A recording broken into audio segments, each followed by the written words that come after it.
Assalamualaikum warahmatullahi wabarakatuh. Waalaikumsalam warahmatullahi wabarakatuh.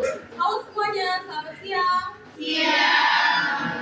Perkenalkan, kami dari kelompok 2 ingin mempresentasikan hasil dari diskusi kami mengenai penerapan bidang trigonometri terhadap kehidupan sehari-hari dan manfaatnya. Sebelumnya, izinkan saya memperkenalkan diri. Saya Fatimah Azhara Hussein. Saya Ahmad Farel. Saya Raihan Pratija juga. Saya Loena Swakila. Nah, sebelum kita masuk ke materi trigonometri, kita harus tahu dulu nih apa istilah-istilah yang ada di dalam trigonometri. Jadi, istilah-istilah yang ada di trigonometri itu ada namanya sudut evaluasi dan sudut depresi.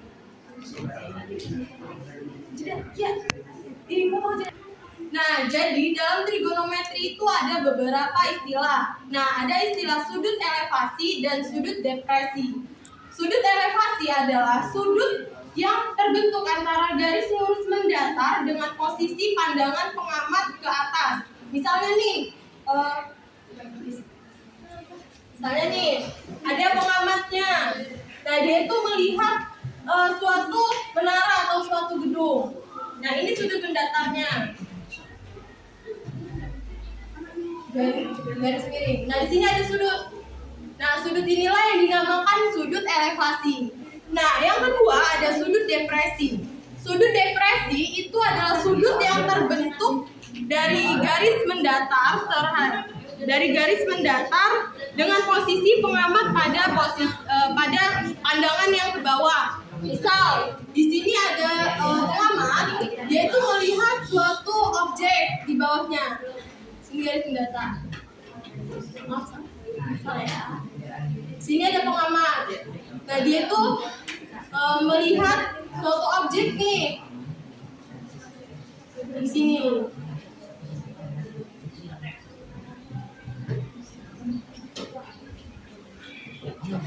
Nah, ini ada sudut di sini. Nah, sudut inilah yang dinamakan dengan sudut depresi. Nah, untuk penerapan contoh soalnya akan dilanjutkan oleh teman saya Ahmad Farel.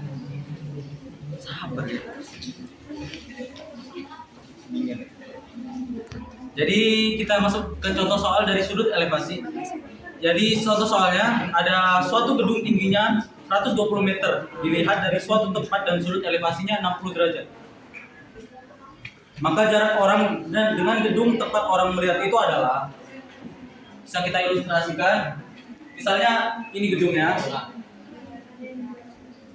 Di sini soalnya dengan sudut elevasi 60 derajat dari tempatnya.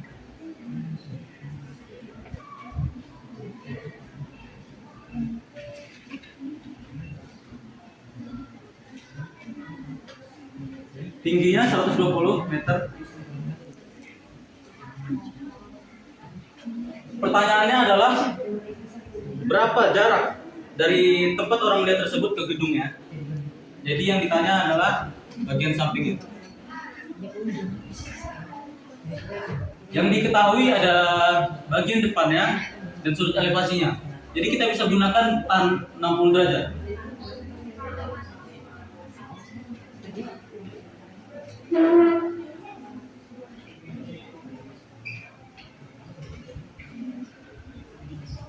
Tan 60 derajat ketahui adalah akar 3 ya. Akar 3. Bagian depannya 120 meter dan samping. Ini kita kali silang, akar 3 dikali sama dengan 120. Lalu akar 3-nya kita pindah ke bawah, jadi sama dengan 120 per akar 3. Ini belum selesai, kita rasionalkan lagi. 120 kali akar 3, 120 akar 3. Akar 3 kali akar 3, 3. Ini kita sederhanakan lagi. 40 akar 3. Sekian.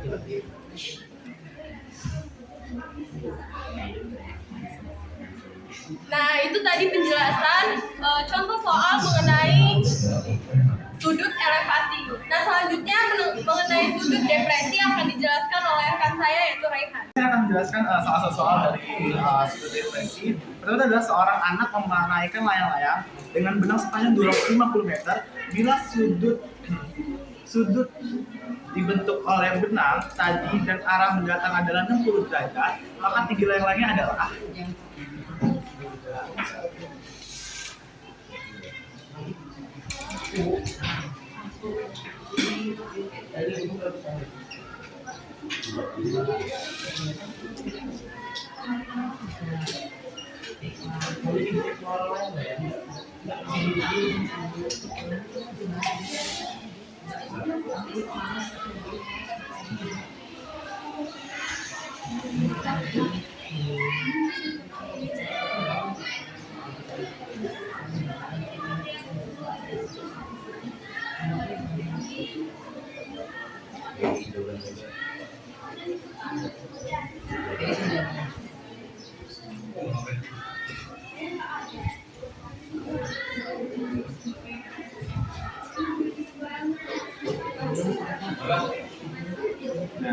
Jadi kan kita mau nyari tinggi layang-layangnya. Jadi kita nyari sin A dulu. Sin A itu sama dengan sin A sama dengan D per miring, depan per miring. Nah di sini kan sudutnya itu sin 60 derajat. Jadi sin 60 derajat sama dengan tinggi layang-layang.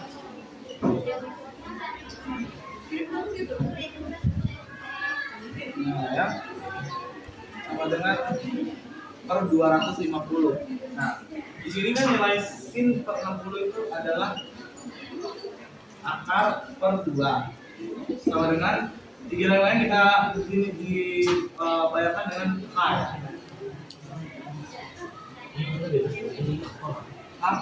H per 250. Nah, jadi di sini dua kali H atau tinggi layang-layang itu adalah 250 kali akar 3. Kita pindahkan dua kali ini di sini, jadi dia pembagian. Jadi 250 akar 3 sama dengan 2. Dari hasil tinggi layang-layangnya itu adalah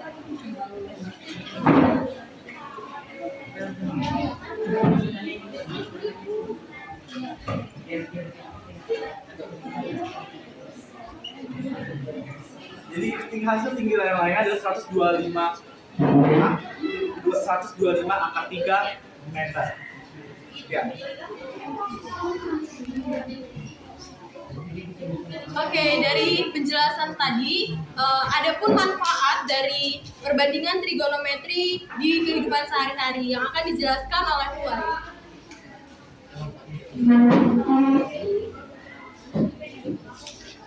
Baik, manfaat dari trigonometri dalam kehidupan sehari-hari adalah dalam konteks pengukuran dan penghitungan sudut, misalnya dalam penerapan contoh soal seperti jarak antara pengamat dengan objek.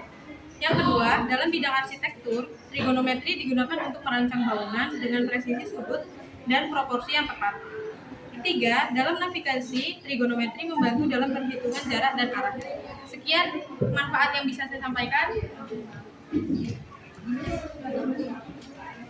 Oke, jadi sekian presentasi dari kami. Sebelum kami tutup presentasi kami, adakah yang ingin menanyakan mengenai materi kami untuk satu penanya? Cukup ya? Sudah jelas ya?